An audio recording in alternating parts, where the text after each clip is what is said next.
Noong Disyembre ng taong 2016, isang ama at asawa na nagngangalang Rafi de la Peña ang nagpasyang umuwi sa Pilipinas nang walang pasabi sa kanyang pamilya. Si Rafi ay 3 taon na nagtrabaho bilang isang welder sa Saudi Arabia at sa loob ng mahabang panahon na iyon ay tiniis niya ang pagod at lungkot para lamang mabigyan ng magandang buhay ang kanyang asawa na si Lara at ang kanilang mga anak. Bit-bit ang kanyang mga pasalubong at ang matinding pananabik na muli silang mayakap, laking gulat ni Rafi nang pagbuksan siya ng pinto sa kanilang bahay sa San Mateo, Rizal. Sa halip na masayang salubong at yakap ang makuha niya, ang nakita niya sa mga mata ng kanyang asawa ay matinding takot at gulat na tila ba hindi ito makapagsalita. Ngunit habang papasok siya sa loob ng kanilang tahanan, hindi niya akalain na ang lahat ng kanyang pinaghirapan sa ibang bansa ay naglaho na pala ng dahil sa isang maling desisyon na ginawa ni Lara habang siya ay wala. Pero bago po ang lahat, baka pwedeng pa-like ang video na ito dahil napakalaking bagay na ito sa aming content creators at mangyaring mag-comment sa baba kung taga saang lugar ka para malaman namin saan umaabot ang ating mga video. Maraming salamat po. Pagpasok pa lamang ni Rafi sa kanilang sala, agad niyang napansin na mayroong malaking mali sa paligid dahil bakante na ang lugar kung saan dati ay nakalagay ang kanilang malaking TV set at ang kanilang sofa.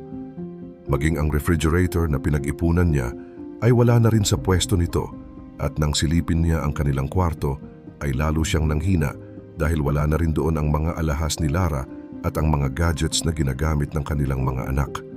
Ang bawat sulok ng bahay na dati ay puno ng mga gamit na simbolo ng kanyang pagsisikap ay tila ba ninakawan ng buhay at naging sobrang lungkot tignan.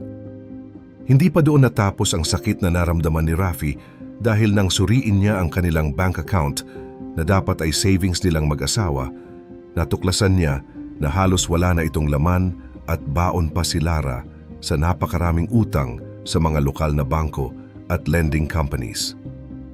Sa loob lamang ng 1 taon, ang lahat ng pera na regular niyang ipinapadala ay naglahong parang bula habang siya ay nagtatrabaho sa ilalim ng mainit na araw sa Saudi. Habang nanginginig sa galit at naghahanap ng paliwanag si Rafi, si Lara naman ay hindi na alam kung paano magsasabi ng totoo dahil sa sobrang takot.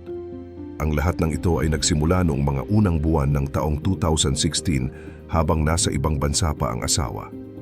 Bagamat maayos naman ang komunikasyon nila at palaging kumpleto ang padala ni Rafi, nakaramdam si Lara ng matinding pagkabagot sa bahay at tila ba naghahanap siya ng ibang klase ng atensyon na hindi niya makuha sa malayo.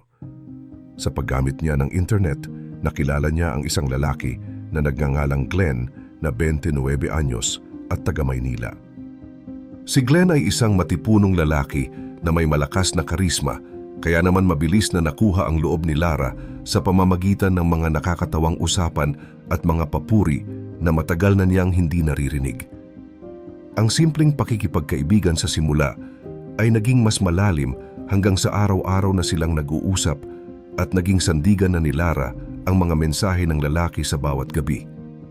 Dumating ang kalagitnaan ng taon kung saan nagkaroon sila ng pagkakataon na magkita ng personal sa loob mismo ng bahay ni Rafi.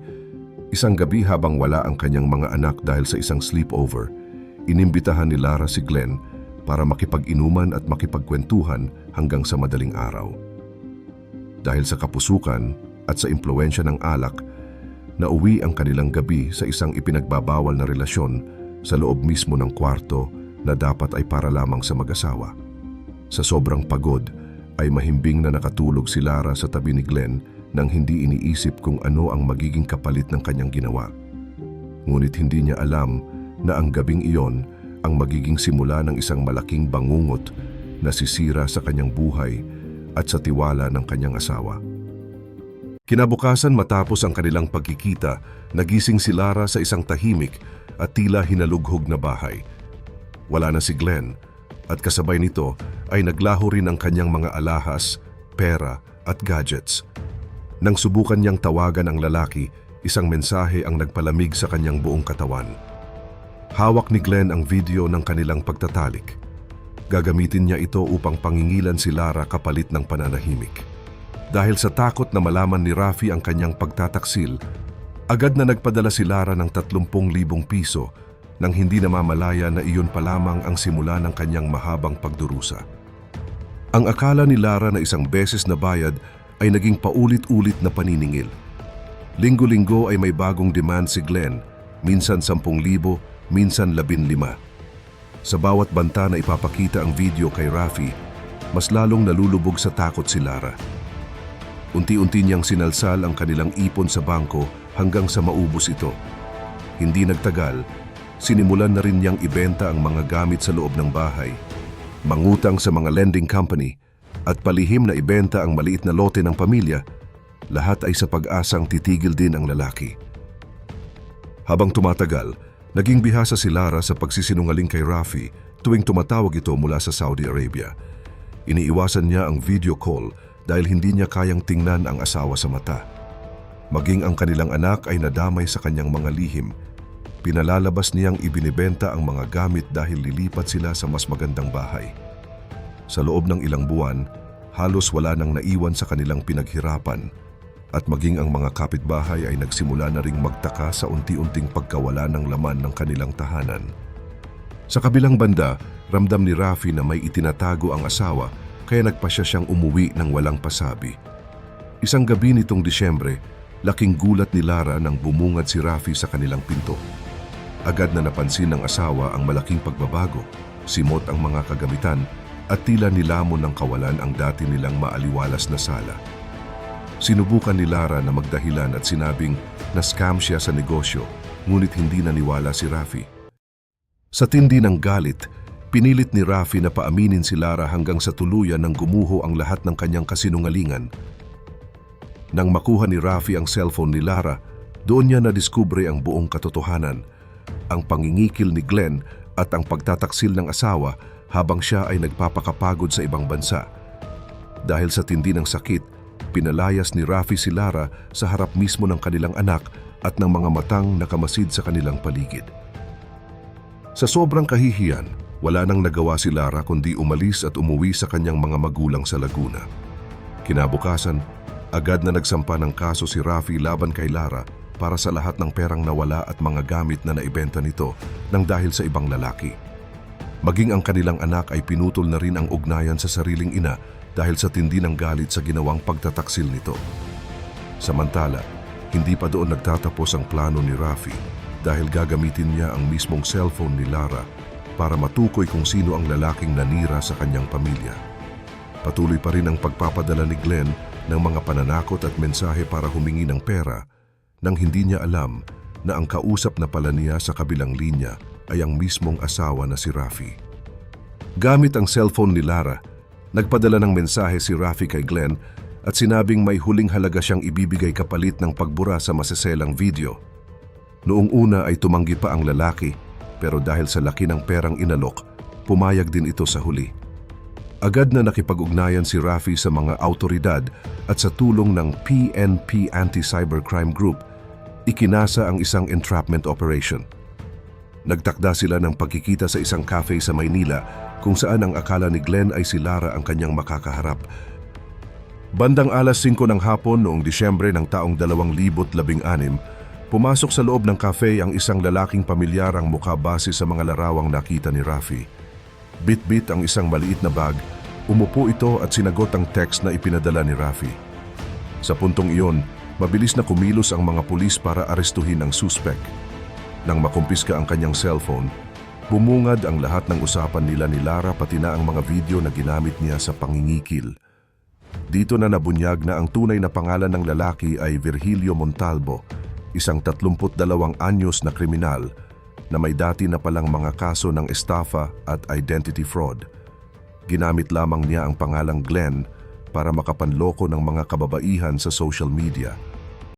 Pagsapit ng Marso ng taong 2017, nagsimula na ang paglilitis para sa magkahiwalay na kaso ni Virgilio at Lara. Sa harap ng hukom, inilatag ang lahat ng ebidensya gaya ng mga bank transaction at screenshots ng kanilang mga usapan. Napatunayan na ginamit ni Virgilio ang takot ni Lara para kumita ng pera. Dahil sa bigat ng kanyang mga kasalanan, kabilang na ang paglabag sa Anti-Photo and Video Voyeurism Act, nahatulan si Virgilio ng 20 taon na pagkabilanggo.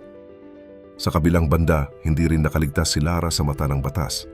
Napatunayan siyang nagkasala ng adultery at qualified theft dahil sa paggamit ng pera at ari-arian ng pamilya para pagtakpan ng kanyang pagkakamali. Ang pinakamasakit sa lahat ay ang testimonya ng kanyang sariling anak na nagpahayag ng galit at pagkawala ng tiwala sa sariling ina. Dahil dito, nahatulan si Lara ng 5 taon na pagkakakulong. Labis ang kanyang pagsisisi, pero wala na siyang nagawa kundi tanggapin ang hatol ng korte. 2 taon ang mabilis na lumipas at muling nakabalik si Rafi sa Saudi Arabia bilang isang welder. Tahimik na ang kanyang buhay ngayon at malayo na sa ingay ng eskandalong sumira sa kanyang pamilya. Bagamat dala pa rin niya ang sakit ng nakaraan, unti-unti na itong napapalitan ng pagtanggap para sa katahimikan ng kanyang puso. Ang kanyang anak ay nasa kolehiyo na ngayon at ito ang tanging dahilan kung bakit patuloy siyang nagsisikap sa trabaho. Samantala, sa loob ng kulungan, nananatiling mag-isa si Lara. Minsan lamang siyang dinalaw ng kanyang anak at hindi na iyon naulit muli. Ang kwento ni Rafi at Lara na nagsimula sa pagmamahalan ay nagtapos sa 2 magkaibang mundo. Ang isa ay sa malayang bansa at ang isa naman ay sa likod ng mga rehas. Ito ang naging mukha ng hustisya para sa isang pamilyang nawasak ng pagtataksil. Mabigat man ang naging kabayaran, ang mahalaga para kay Rafi ay ang kapayapaan na hindi kayang tumbasan ng anumang halaga ng pera. Ano ang aral na nakuha nyo sa naging karanasan ni Rafi? I-comment nyo ang inyong mga saloobin sa ibaba.